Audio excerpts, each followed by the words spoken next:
My role is as a practitioner and I am employed within the motor vehicle department of an FE college, teaching all levels of motor vehicle technology from foundation level through to level 3 of the IMI awards to a wide range of both young and adult learners. I mainly teach on a practical basis and find myself operating from a workshop more than a classroom. However, I do also teach some theory to the higher levels. Traditionally, it is recognised that a teacher is one who has superior knowledge of a subject and is willing and able to deliver that subject to students in a manner that is educational, inclusive, up-to-date, within the boundaries of their organisational policies and procedures, whilst working to their institution's relevant legislation and codes of practice. Also included in the role of the teacher is to cover aspects of the teacher's training cycle, depending on their role. This cycle is made up of 5 processes: identifying needs, planning and designing learning, deliver learning, assess learning. As well as covering the teacher training cycle, we also have to consider our students and the way they absorb information, whether it be by the VAC model or the 4 ways to absorb information according to Honey and Mumford 1982. But all the time we must take equality, diversity and inclusion into account. One other area we must give reference to in teaching role is legislation. In the Motor Vehicle Department, we are mainly legislated by the following acts: the Health and Safety at Work Act 1974, Environmental Protection Act 1990, Supply of Goods and Services Act 1982. We are also legislated by the following acts as teachers: Race Relations Act 2000, Disability Discrimination Act 1995 and 2005, Special Educational Needs and Disability Act 2001, and the Equality Act 2006.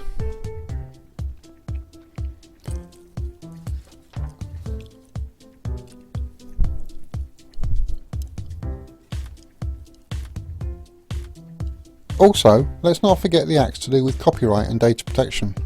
We have a duty of care to consider when handling data and must also adhere to copyright rules when planning resources. A good example of this would be copying part of a workshop manual to help a student with a task without obtaining permission. These will be the Data Protection Act 1998 and the Copyright Designs and Patents Act 1988. Finishing off with some legislative practices for ourselves to follow, we ensure we teach correctly and safely. We must abide by IFL Code of Practice for Teachers 2008 and the Safer Practice, Safer Learning 2007. Principles and theories of teaching and learning. The key concepts, theories and principles which underpin the planning, delivery and assessment of learning are as follows. Planning. Firstly, we must assess previous knowledge so we know what level we're going to be teaching. This could be on the initial interview before the student is accepted on a course, or before a lesson begins, especially if it's an area that has been covered before in a previous course or module. Once we know what we're going to teach, then we must consider how, and this will depend on the student and the way they absorb information. We should consider the variety of learning styles and plan our lesson accordingly. These styles may include activist, reflector, theorist, pragmatist, according to Honey and Mumford, auditory, visual or kinesthetic, left brain versus right brain, convergent, divergent. Using the above styles, we can now progress to how we may construct the lesson, and whether it will be classroom or practical based. On reflection, I have planned lessons for the classroom that I later thought would have been better if they had taken place in a workshop, and vice versa. So knowing learning styles and previous knowledge leads to a well-prepared lesson for all. Delivery. Now for the actual delivery of the lesson, we need to consider that students will only absorb so much information before switching off. This is usually 15 minutes, so we have to vary our lesson and visit the main styles throughout the lesson. A good method of lesson planning is to consider the beginning, middle and end of lesson and plan activities for learning for all 3 so that we keep a level of interest throughout the lesson. We should keep middles to a minimum, have lots of beginnings. Try to allow the learners to create things themselves. Approach key concepts in different ways. Pause learning to give internal processing time. Provide feedback that is specific and immediate throughout the lesson. Another consideration for delivery is motivation for students to learn. We must consider a student's needs and understand how these could affect learning. Maslow's hierarchy of needs, 1987, shows us a triangle with the order of needs placed within it, from lowest to highest. Here, it is suggesting that the student should fulfill these needs before learning can take place. Herzberg suggests we should consider the rocket, which shows hygiene factors in the order they may motivate learners. Assessment. Throughout the lesson, we had to make reference to assessment, and this is for both the students and me. The main functions of assessment are as follows. Initial.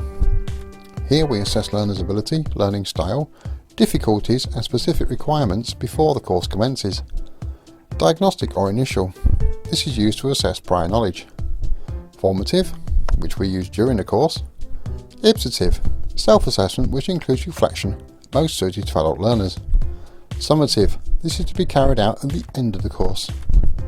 We have different styles of assessment and these are as follows. Norm reference, criterion reference, competence-based.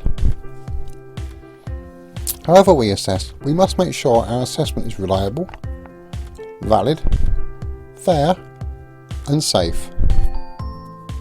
Now that we have looked at the assessment types, we need to consider assessment methods, and these will depend on whether we are assessing knowledge, skills or attitudes. The awarding state may decide what methods we have to use, or we may be able to devise our own, but we must remember to treat each student as an individual and take diversity, equality into account, as well as meeting the needs for learners. Formal assessment methods could be by assignment, case study, essay, exam, project, test or a witness testimony. Informal assessment could include discussions, gapped handouts, journals and diaries, peer assessments, self-assessments and quizzes. Another factor of assessment is to consider questioning. It is this method that we use the most in everyday teaching from the beginning of a lesson to the end. It is a good way to promote thought and reflection during a lesson. There are 5 types of questioning which are as follows. Closed, open, leading, multiple or probing. When we are asking questions, we need to use them to direct our lesson in the way we wish it to go. As well as checking learning and stimulating thought, we could direct questions at particular learners, or ask them to the group for anyone to answer. This is called directed, non-directed method. We could also use the pose, pause, bounce to give learners time to think about the answer. We should also consider the sequence of questions that lead us to our destination. These could be as follows. From broad to narrow, extending and lifting, narrow to broad, path of questions, or the random walk. Classroom management. Inclusion in my lessons can be varied as I have a wide range of different ages, learning abilities, both male and female learners in my groups. I set a basic task that will fulfill all learners at all levels and will satisfy the topic for the day. Then I will set extension tasks to be completed by those who are quick or competent, who wish to further their learning. The amount of extension tasks that are completed depends on the learner. Another method I use in the workshop is type of vehicle used for tasks. I may set a lower level or slower learner on the basic vehicle that I know is easy to repair, and a quicker learner on the top model that is more complicated. One other method I use is to mix learners together, i.e. I will mix high and low level learners together in groups. This sometimes has the advantage of giving the lower learner a boost, as once the work has been completed, they feel they contributed to the tasks. At the same time, I also use the quicker or more capable learners to mentor the slower or less capable. This provokes some peer pressure to promote learning and does let the slower learners know where they should be in terms of knowledge. All the above helps me to manage the class in terms of behaviour, interaction and communication. I have quite a few learners with specific needs and have to accommodate them individually. Andragogy and pedagogy are both involved here. I have adult learners who do not wish to be messed around. They need to know why they are here, what they are doing, as well as why they are doing it. I have to ensure the time they spend with us is all used to the best advantage for them, whereas my younger learners do not appreciate being so deeply involved, would rather be told what to do, by when and how. Both types of learners have their own qualities. The adults get on with the lesson, are deeply involved and will question all there is to question. However, they are also ruthless in the way they will pick up a mistake from me, their need for good quality work that inspires, and the fact they are recognised as adults. Younger learners are quite happy to do as they are told, as far as the work is concerned, and only do what they have to do. This could mean that they will quite literally do only what you tell them, and won't try to involve themselves any further. Once the work becomes repetitive or boring, then they will quite happily play around instead, and the lesson can soon take a nosedive if it isn't kept in check. Functional skills.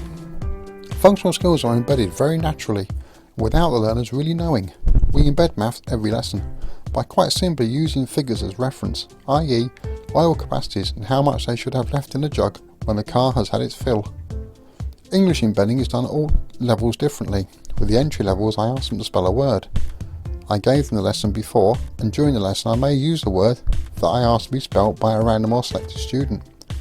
For the higher levels, I write the aims and objectives on the board, but induce spelling mistakes on purpose. Once these are discovered, I talk about them and get the student to spell them for me. Also, if a keyword is used that I have written down on my 5-minute plan, I get the student who used it to spell it out. I find embedding of functional skills natural and easy, as it's something I've always done, even before teaching.